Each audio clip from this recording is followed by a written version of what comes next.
I'm going to start off with cappuccino. Well, there you go. Do you actually have any idea what that word means? Does anybody know? I was curious, I had just found out, Lisa does. She found out the same place I did this past week. But, it literally comes from the Capuchin monks. The Capuchin monks, Capuchin means, it means robe or hood. They are a set of monks, and they were a Franciscan order. Does this mean anything to you, Franciscan? Francis of Assisi back in the 1200s, and there have been a bunch of Franciscan monks, people who wanted to go base life off of how he told them to. And this group particularly said, this was in the 1500s, said, no, you guys aren't doing it strict enough. We need to go super poor. We need to make sure we have never more than a couple days of food, and anytime we're going to beg for everything.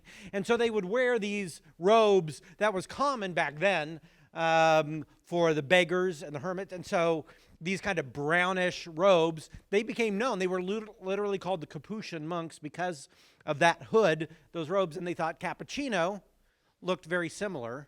So that's how you get the name cappuccino. Excited?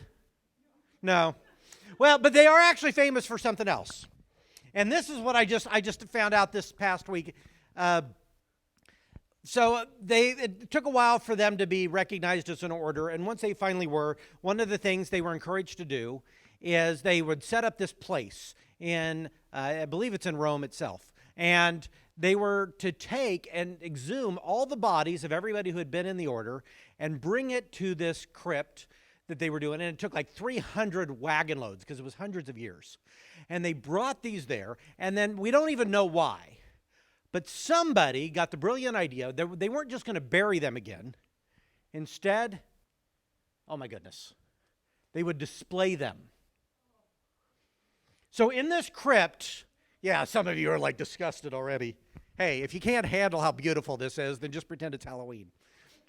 But they would put all these things in this crypt, and this isn't showing real well. It's a little dark, but I mean that's all every one of these things set up in this Baroque style are part of the remains of these former Capuchin monks. Matter of fact, this symbol here, I mean that was on the ceiling there. They made a death with the scales and the sickle, and it's all made out of human remains. The Capuchin monks, and they have multiple little rooms, 4 or 5 different rooms, I guess, in this crypt. And what they will also do is, if somebody dies that's part of the order, when they bury them, and they don't use a coffin, they will bury them because it takes about 30 years, I guess, to decompose. They will then take the oldest one and add those to this crypt. Yeah, so catch me on this one. Here's what I find fascinating. There's a plaque in there. I'm not even going to bother with some of the other languages. But here you see it in English. What you are now, we used to be. What we are now, you will be. Now, like I said, this may seem morbid and macabre to you. I think there's a certain beauty to it. That basically says that these folks, that they see themselves as part of a continuing whole. There was a travel blog that I got a lot of these pictures from.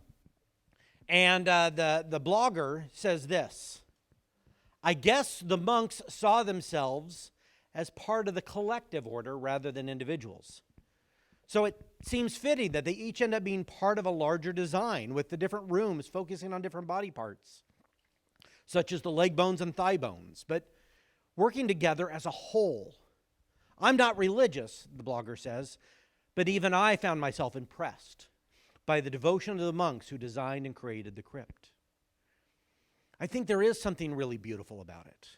Really beautiful about the fact that they saw themselves not only as connected to others in their order, not only to others hey, our brothers, that we are doing ministry and life together, but they saw themselves in a continuation of history. That there are those who came before and those who came after, and a recognition that you and I, if we were to see, are to be faced with the fact that one day we too are going to be dead. that we received that we are going to die and we are going to pass on. I think this is absolutely apropos to what we're doing in this series. So we have been doing this series we call Signposts, Beliefs That Change Everything.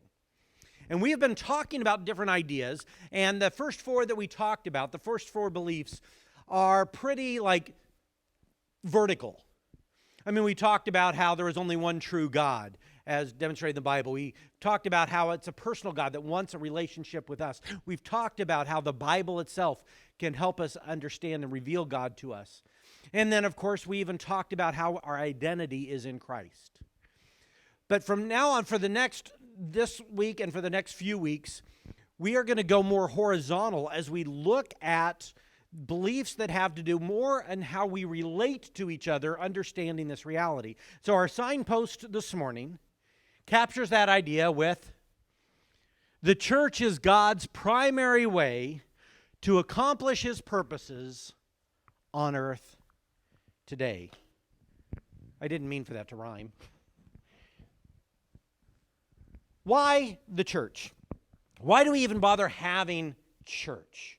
I mean, as I talk to a lot of non-Christians, as I talk to them, that obviously they don't see much of a reason. And in part, that's one of the things they have a problem with. I hear quite often say, I don't have a problem with Christians per se. I just don't like organized religion. And, we've used the quip before. Well, then join us at Linwood because we're really disorganized. But really, when I ask them, what's going on here? What is it?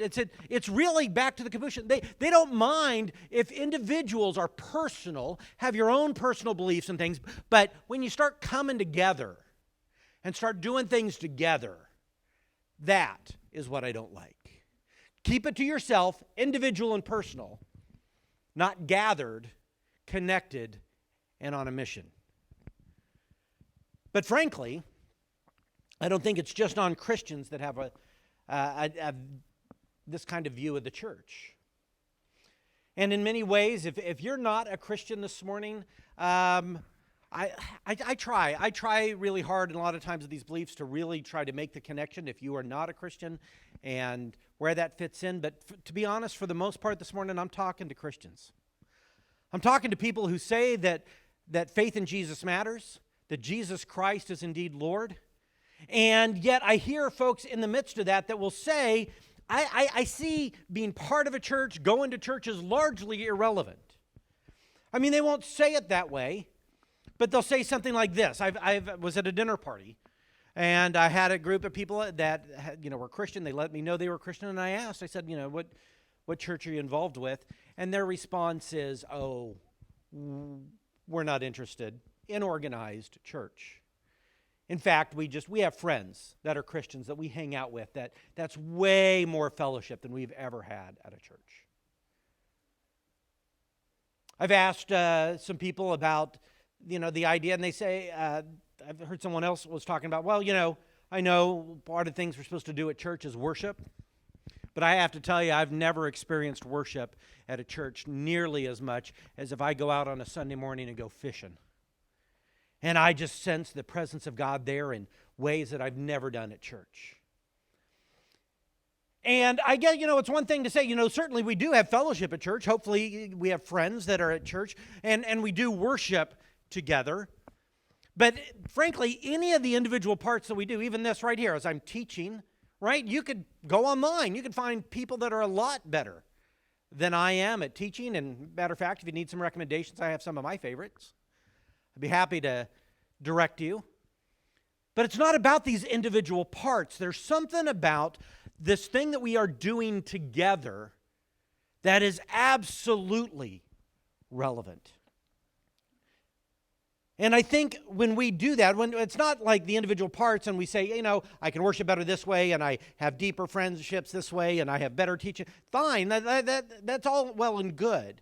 But to then step to the point that says going to church, being part of a church, is largely, if not irrelevant, at least less important. It's optional. Depends on how I'm feeling, depends on what else is going on, whether I am connected and a part of it. And if that's where we get, and I know a lot of people do get to that place, if that's where we are, then not only are we at odds with history, And what I mean by at odds with history, Christians worldwide throughout human history have been putting their lives on the line to gather in churches. There are places where they will be persecuted. Certainly the early church did that. And there were those who did, and they would say, no, I am willing to risk my life for us to gather together. So you're at odds with history, but truthfully, if you're in that place, you're actually at odds with Jesus himself. I want to point out one thing specifically here in Matthew 16. As Jesus is talking and walking with his disciples, he has this really fascinating encounter with Peter. Let's just read it together. Maybe. When Jesus came to the region of Caesarea Philippi, he asked his disciples, who do people say the Son of Man is? Who do people say? When we're talking about me as the Son of Man, who do people say that I am? And they replied, well, some say John the Baptist. Others say Elijah, and still others Jeremiah or one of the prophets. That, there's a lot of rumors, a lot of thoughts about who you might be, what it's going on, who you're supposed to represent, who the archetype is, or whatever. But what about you, he asked. Who do you say I am? Now Simon Peter answered, you are the Messiah, the Son of the living God. Jesus replied, blessed are you, Simon, son of Jonah. Will you push that forward for me, Cliff? Maybe. For this was not revealed to you by flesh and blood, but my Father in heaven. And I tell you that you are Peter. One of the things that's helpful to understand in Greek, his name is Petra. And Petra literally means rock. So when he was called Peter, that's how we've changed his Petra, makes sense, Peter. But he's making a play on his name. He says, I tell you this, Peter. Oh my goodness, I lost this altogether. I have it written down here. I tell you, Peter, and on this rock I will build my church, and the gates of Hades will not overcome it. I will give you the keys of the kingdom of heaven, and whatever you bind on earth will be bound in heaven, and whatever you loose on earth will be loosed in heaven. Now, that happened. In fact, Peter, not long after this, after Jesus had died on the cross, rose, and went on, they had this time of Pentecost, about 40 days after, and then Peter gave this speech and preached, and thousands came to become Christian, and in many ways that is seen as the birth of the church, because Peter indeed had loosened it, that it was open now to everybody. Not just the Jewish disciples, not even the few Gentiles that had joined Jesus, but to say now it is open to all nations, all tongues, everyone. We're going to talk a little bit more about that next week, but what you need to hear is the fact that it was all loosed in all of this is vital. But what I really want to focus on is that phrase when Jesus says, you are Peter, and on this rock I will build my church, and the gates of Hades will not overcome it. That we need to understand that when Jesus was talking about the church, the first thing, and this is the first blank in your outline, is that Jesus planned it. I have a plan and a purpose to have the church. That it was always God's plan. It was God's idea. We often hear that church is just a bunch of people invented in their own man-made rules, but the truth is while it is staffed by people, it was planned by God. There's an old story. I really don't know where it comes from, but the story is that, Jesus had resurrected. The gospel was ready to be shared. In heaven, the angels were so excited. They were thrilled. They were just pumped. And they said, okay, God, we are armed. We are ready. We are ready to go out into the world to let people and everybody know about this wonderful work you have done. We are here to finally get your purposes more on earth as they were always meant to be. And God said to them, I've got a different plan. He says, but what do you mean? We got to tell people. People need to know. And they said, yeah, I'm going to let people do it. And the angels are like, are you nuts? People are going to mess it up.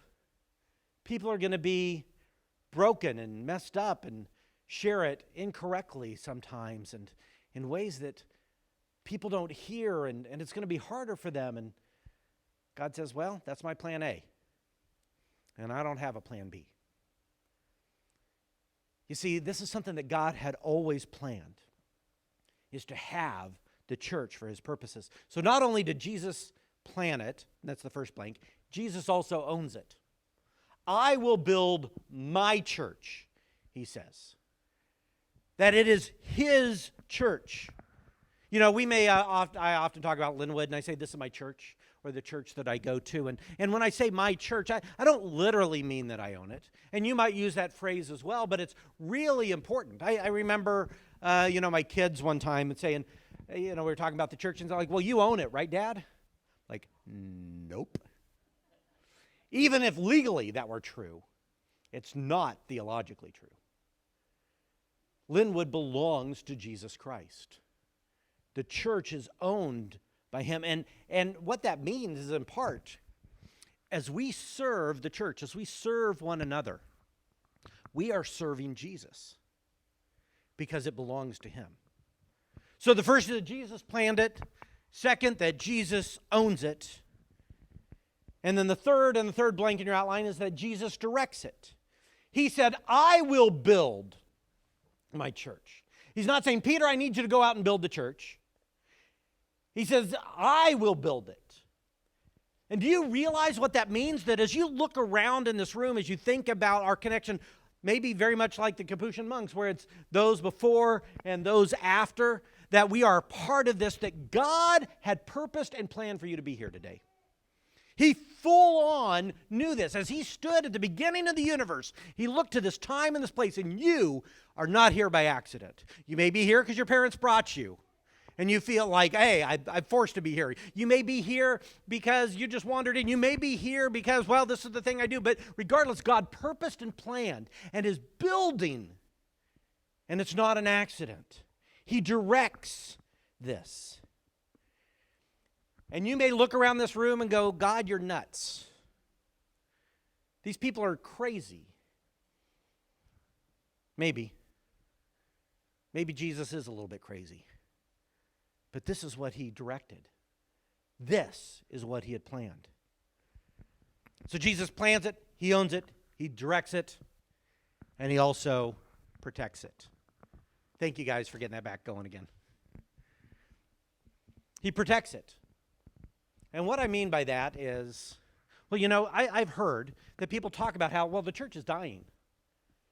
If you look across America, less and less people are going into church, and that may be true, and certainly in certain areas that is done, and we have in the United States, pollsters call up and ask and say, hey, did you go to service last week?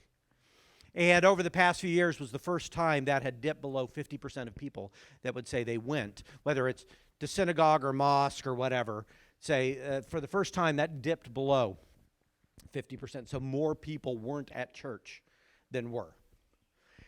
Now, I think that has to do a lot with, we're just asking the question, did you go this past week? A lot more Christians that are connected with church are less likely to go each week. But it's also true that some people have just opted out altogether. We have seen that since the pandemic. But the thing is, even if that's true here in the United States, it's not true across the world. People are becoming more and more connected to church across the world. We here in the West and in the United States, and I don't mean just the western part of the United States, but Europe and America, Western culture, we are the outliers. The truth is people are being more and more connected throughout the globe. And that kind of makes sense to me. It's true, the seat of Christianity is no longer in Europe.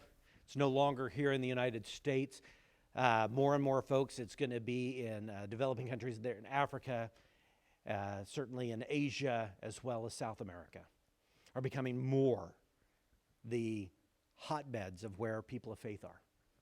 With that said, you need to know that even if it were true that that's going to happen, that Jesus Christ is going to lead a remnant, because notice what he says to Peter. On this rock I will build my church, and the gates of hell, the gates of Hades, will not stand against it. I remember reading that when I was younger and thinking, man, yeah, we are at war with hell. and hell's attacking, and the church is there finally staving off the enemy's arrows and their attack. But folks, nobody attacks with a gate. Nobody says, okay, pick up this gate and charge. Gates are used for defensive purposes. When it says that the gates of hell will not stand, it is to say that we, as the church, are attacking the enemy's strongholds, that we are the ones on the offense. That God will do that. And I don't know, even if we all mess it up, even if we decide to thrash around and not do what God has called us to do, God will have a remnant that will eventually be attacking the very gates of hell. Do I have time to talk about Achan? Let me look. Let me just do this quickly. In Joshua 7, this is one of those examples, right? That Israel is supposed to go fight Ai. They're supposed to do this, and they were told they were going to have victory, and they didn't. About 36 people died in this attack. And afterwards, Joshua was like, God, what happened? You told us to do this. We were trying to do what you told us to do, and we failed. We got morally just, they said their morale had declined. They were just really discouraged. Like, God, we're trying to do what you want us to do, but we're not seeing success. And it's like, why? And he says, God said, because you didn't do what I told you to do. He's like, what do you mean? We went and attacked. We did this. Like, what are you talking about? He says, I told you not to take any idols. And well, we didn't. He goes, somebody did. Sure enough, as they searched the camp, they found one guy, one family who had done that. And once they had purged that, had cleaned it up, and punished the family for doing so, they then went forward and were able to tackle. I want you to hear two things in this story. One, that you understand that God's going to protect. Israel still eventually wins. The plan he had for Israel absolutely happened. But the other thing you need to understand is one person's failure to live up to what God had for the community can cost the community.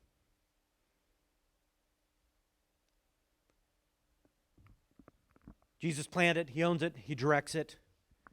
But despite the fact that it may struggle, God will protect it.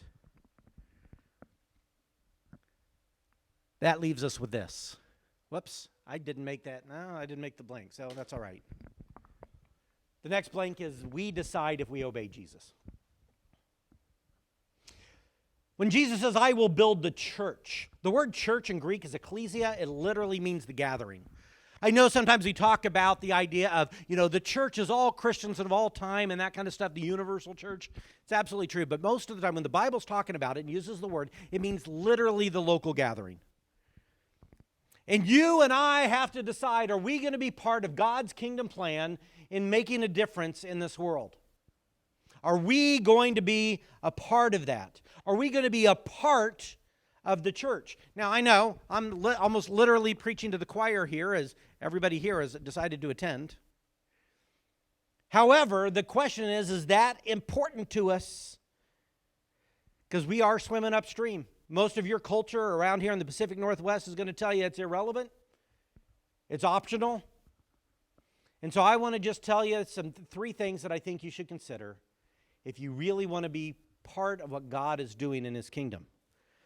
The first, and as you expect by having that up there, is that we pray. We are right along with Paul here in 1 Thessalonians when he's talking about a church. We always thank God for all of you and continually mention you in our prayers. I wonder sometimes, when I've seen it when missionaries come up and say, hey, we're doing some work and we need some support. So, hey, we need people that are willing to pray and we need people to give money. And I have to be honest, maybe it's just a cynic in me that sits there and says, yeah, really, you just had to throw the prayer in there. You really wanted the money, didn't you? But I have to tell you how vital prayer is. Not just for the fact that it can unleash what God has for the church, but really it has to do with aligning you with God.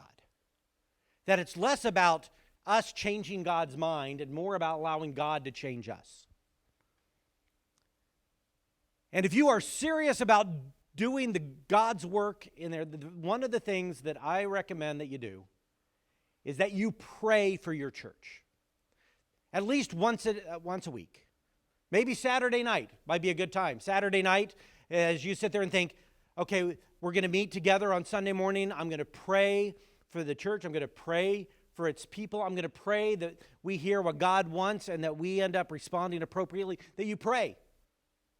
If nothing else, just once a week. We do, by the way, have a prayer list where, we request prayer requests from you guys and you put stuff up. We send that out. That's another great way to pray. If you would like to be on that list, if you'd like to receive it, just write on your card, make sure we have your email address, and the ones that aren't marked confidential, we'll send on to you so that you can be praying too. Pray. Secondly, as you might expect, I'm going to say give. And I don't mean this just in terms of money. I mean, I don't want to pass over that too quick. But what I mean is this. Look at the way, if this is our job, if this is our purpose, if the church is our mission, then we can't just add it to our life. We can't just say, I've got my life. I'm going to figure out where I live. I'm going to figure out where I work. I'm going to figure out this. And then after I get all that stuff figured out, then I'll figure out where I put the church and where I put serving Christ. And I'll just add that to it. Like, it doesn't work that way. That in many ways, look the way Ephesians puts it. Instead, speaking the truth in love, we will grow to become in every respect the mature body of him who is the head, that is Christ. Saying, we are going to grow. You and I are going to change to become more and more the body of Christ. Christ is the head, it's his body, and from him, the whole body, joined and held together by every supporting ligament, grows and builds itself up in love as each part does its work. Catch that. As each of us do the things we're going to do. As Cliff and Sean go back there to help us get the projector going again, as the worship team shows up to practice to do its stuff, as greeters are out there and getting things ready, like each part doing its work, as each part, as we give, as we do ministry, as we do these kind of things, as we do it, we are supporting and helping each other grow. And what you need to hear, sometimes it may be that the church is being held together in part by you. The supporting ligaments held together. That you specifically are helping hold it together. There's an old story of early friends, Quakers, who would, they believed that the church really was all of us together. And they put that into radical practice. It was pretty radical back then in the 19th century, even or the 17th century, that they would allow women to be in ministry and to be a significant part of the church. That was radical for them, but even more radical, and maybe even continuing to be radical today, they also believed that of the children. So during the religious persecutions, there's one in Bristol in 1682 when they were going and arresting the men to try to shut down the church, and they would take the meeting house and they would lock it up and barricade it, and they arrested the men so the women would continue to lead, sometimes right out front. And they said, we're going to do it anyway. So they arrested and imprisoned the women. According to court record in 1682, 11 children were also imprisoned because they said, we will continue to be the church. Regardless of where you are, regardless of what's going on, are you willing to give in that kind of effort to be part of what God's doing? And then last of all, go. Pray, give, go. And what I mean by that, are you willing to go to church? Are you willing to be a part of it? Are you considering it important? Notice the Hebrews passage. Of course, I was going to do that one this week. Let us consider how we may spur one another on towards love and good deeds, not giving up meeting together, as some in the habit are doing, some in the habit of not meeting together, but encouraging one another, and all the more as we see the day approaching, as things get closer and closer to the end of all time, that we are connected even more. Look, I know doing a sermon up here on our connection as a church can sound really self-serving, right? No, really, everybody come, make sure you're here. Like, it can sound that way. And the thing is, I want you to hear a couple of things first. One, as I point out, this isn't my church. This is Jesus' church, and I am only asking you to think about things in the same way that Lisa and I have from when we first came here. as we continue to sacrifice, that I'm sharing our heart. We want to be people of prayer for Linwood. We want to be people that sacrifice for the ministry and for the things. We want to be people that consider it important. As Lisa finds places of ministry, which, by the way, she did not know I was going to do this, and I didn't either, but I want to tell you how incredibly tough it is to be the spouse of a pastor. Because people have all these expectations of who you are and what you're supposed to do. And where all the rest of us get to just kind of figure out, this is who I am and this is what I do. Like the kind of expectations that can come. So, you should just, if nothing else, if you get nothing else out of this morning, just honor her for the ways that she's found to do ministry over the years that just fit her. Sorry, honey. But secondly, I also need you to understand this is universal. I don't know what's going to happen to Linwood. I don't know what's going to happen over the next year or two. I don't know what's going to happen the next 10 or 20. I definitely don't know what's going to happen the next 100 or 200. The thing is it's not really even just about Linwood. Do you believe that God planned, owns, directs, and protects the church and expects you to be a part of it? That no matter what happens, that you say, if I am moved to another country, if all of a sudden they start persecuting the church, something, whatever, that I am going to find a way to connect with other believers, to gather together, to be the church and live out those purposes. It was mentioned in the announcements that this is Church Planting Sunday. I was encouraged to preach on church planting, and I had thought about it, but the truth is as I know a lot of folks, is they think, well, but we don't know what's going to happen with Linwood. We don't, how do we get involved in that? And so we're sharing the information to let you know, but I have to tell you, fundamentally, I think the root of all of our concerns is, do we believe that Jesus Christ still has a purpose and plan for the church generally? And if we do, then that means he has a purpose and plan for you to be a part of the church. And if you believe that, it'll change everything. Let's pray. Lord, I want to just first and foremost just thank you. Thank you for the people not only here today that have given of their time and their talent and their treasures to serve you in the church. I want to thank you for all of those who came before. I want to thank you for those who have sacrificed from the very beginning, and that we get to stand on a legacy that they've built. And Lord, as we think about the legacy that we will pass on, we want to just be faithful. Faithful to do your work in this world. I have to be honest, Lord, sometimes I look at how the church has responded through the centuries and I think, man, we haven't done such a good job.